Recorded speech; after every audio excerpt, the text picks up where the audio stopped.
عید الاضحیٰ، جس کو ہم بقرعید اور بقرہ عید بھی کہتے ہیں، یہ کتنی پرانی ہے؟ اگر اس کی تاریخ دیکھیں تو نہ صرف کہ رسول اللہ بلکہ اس کی تاریخ جناب عیسیٰ اور جناب موسیٰ سے بھی پرانی ہے۔ عید الاضحیٰ کو سمجھنے کے لیے نہ صرف کہ اسلام بلکہ یہودیت اور عیسائیت میں بھی جھانکنا پڑے گا۔ ان تینوں مونوتھیسٹک ریلیجن کا سلسلہ حضرت آدم سے شروع ہوا، جو اس دنیا میں پہلے انسان تھے۔ حضرت آدم کے بعد اور پروفٹس آئے، جیسے حضرت نوح، حضرت ہود، حضرت صالح، اور آج سے لگ بھگ 4000 سال پہلے پروفٹ ابراہیم آئے، جن کو فادر آف پروفٹس اور فرینڈ آف گاڈ بھی بولا جاتا ہے۔ پروفٹ ابراہیم کے پہلے بیٹے حضرت اسماعیل بہت وقت بعد ہوئے ان کی دوسری وائف حضرت ہاجرہ سے، اور اس کے اور عرصے بعد ان کے دوسرے بیٹے حضرت اسحاق ان کی پہلی وائف حضرت سارہ سے ہوئے۔ یہاں سے دو نسل چلیں، ایک ان کے چھوٹے بیٹے پروفٹ اسحاق سے جو جناب موسیٰ تک پہنچی اور ہم کو یہودی مذہب ملا، اور اس کے آگے بڑھتے ہوئے عیسیٰ مسیح تک پہنچی اور عیسائی مذہب ملا۔ وہیں دوسری طرف پروفٹ اسماعیل سے نسل چلی اور پروفٹ محمد تک پہنچی اور ہم کو اسلام مذہب ملا۔ اب اس سب کے بیچ عید الاضحیٰ کہاں آتی ہے؟ پروفٹ ابراہیم کے پہلے بیٹے حضرت اسماعیل، جو کہ بہت وقت بعد ہوئے تھے، ان کو ان سے الگ ہونا پڑا تھا اپنی ماں حضرت ہاجرہ کے ساتھ، اور جب حضرت اسماعیل 13 سال کے ہو گئے تو پروفٹ ابراہیم کو اللہ کی طرف سے حکم ہوا کہ اپنے بیٹے اسماعیل کی قربانی اللہ کی راہ میں پیش کریں۔ انہوں نے یہ خواب حضرت اسماعیل کو بتایا۔ حضرت اسماعیل نے جواب دیا کہ بابا، آپ کو جو اللہ کی طرف سے حکم ہوا ہے آپ اس پہ عمل کریں، انشاءاللہ آپ مجھے صبر کرنے والوں میں سے پائیں گے۔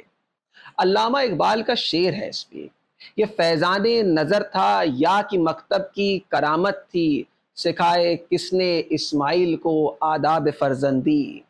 پروفٹ ابراہیم حضرت اسماعیل کو لے کے عرفات کی پہاڑی چلنے لگے، ساتھ میں رسی اور چھری لے لی۔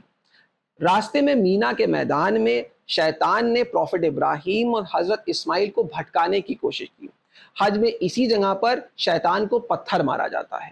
حضرت اسماعیل نے اپنے بابا پروفٹ ابراہیم کو بولا کہ آپ میرے ہاتھ پیر باندھ دیں اور خود آنکھوں پہ پٹی باندھ لیں تاکہ آپ میری تکلیف نہ دیکھیں۔ پروفٹ ابراہیم کو جیسا اللہ کی طرف سے حکم ہوا تھا انہی نے ویسا کیا، اور جب آنکھوں سے پٹی ہٹائی تو دیکھا کہ ایک بھیڑ سیکریفائس ہوا ہے اور حضرت اسماعیل کو کچھ نہیں ہوا ہے۔ یہ واقعہ قرآن کے چیپٹر نمبر 37 میں بیان ہے۔ مانا جاتا ہے کہ رسول اللہ اور قرآن کے نازل ہونے سے پہلے کعبے میں قربانی دی جاتی تھی، پر جو انداز و نیت تھی وہ غیر اسلامک تھی۔ اب یہودیت اور عیسائیت میں بھی اس واقعے کا ذکر ہے، پر مانا جاتا ہے کہ پروفٹ ابراہیم حضرت اسماعیل کی جگہ حضرت عیسیٰ کی قربانی دینے گئے تھے۔ حالانکہ دونوں یہودیت اور عیسائیت میں اس ایونٹ کو منایا نہیں جاتا ہے۔ اب ہم واپس آتے ہیں پروفٹ ابراہیم پہ، father of prophets, friend of God, اور ان کی اس قربانی پہ۔